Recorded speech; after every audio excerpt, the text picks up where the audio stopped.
ஏன்னா நம்ம ஒவ்வொரு ஆஸ்பெக்ட்லேயும் நம்ம கவனம் செலுத்துகிறோம். ஒவ்வொன்றுக்கும் நம்ம ரொம்ப எச்சரிக்கையாக பார்க்குறோம். இப்போ நீங்களே பாருங்கள், இந்த மாடியில் நம்முடைய இன்ஸ்டாலேஷன் எப்படி பர்ஃபெக்டாக முடிஞ்சிருக்குன்னு. இது இன்ஸ்டாலேஷன் முடிஞ்ச அடுத்த நாள் காலையில் நம்ம பண்ணியிருக்கிறோம். எல்லாத்தையும் கம்ப்ளீட்டாக க்ளீன் பண்ணி எல்லா ஒர்க்குமே பர்ஃபெக்டாக முடித்து கொடுத்துட்டு தான் வரோம். ஒரு இன்ஸ்டாலேஷனில் என்னென்ன தேவைப்படும் அப்படின்னா, ஸ்ட்ரக்சர் நல்ல குவாலிட்டியாக இருக்கணும். அதேமாரி அந்த பேனலை முறுக்கிறதுக்கு மிட் கிளாம்புன்னு சொல்லுவாங்க. பானா மாதிரி கிளாம்ப் இருக்கும்.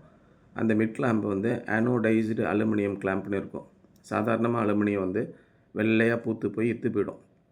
இந்த ஆனோடைஸ்டு அலுமினியம் கிளாம்ப் வந்து எத்தனை வருஷம் ஆனாலும் அந்த பூத்து போகாது. அந்த மாதிரி ஒரு கிளாம்ப்பு போடணும்.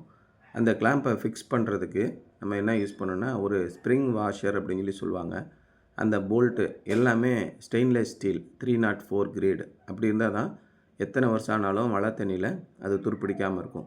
அதேமாரி இந்த மிட் கிளாம்பை அந்த போல்ட்டோட கனெக்ட் பண்ணக்கூடிய போல்ட்டு அது SS 304 கிரேடு போல்ட்டாக இருக்கணும்.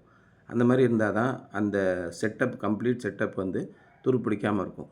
கீழே போடுற அந்த ஆங்கிள் வந்து உங்களுக்கு GI கேல்வனைஸ்டு அயனில் இருக்கணும். அப்போ தான் அது துருப்பிடிக்காது. இந்த மாதிரி எல்லாத்தையும் ஒன்று ஒன்றா பார்த்து செய்யணும். சரி, பேனல்லாம் ஃபிக்ஸ் பண்ணிட்டோம். இப்போ அதுலேருந்து எப்படி பவர் எடுக்கிறது அப்படி பார்த்தீங்கன்னா, ஒரு பேனலுக்கும் இன்னொரு பேனலுக்கும் எர்த்து லிங்க்குன்னு ஒன்று இருக்கும்.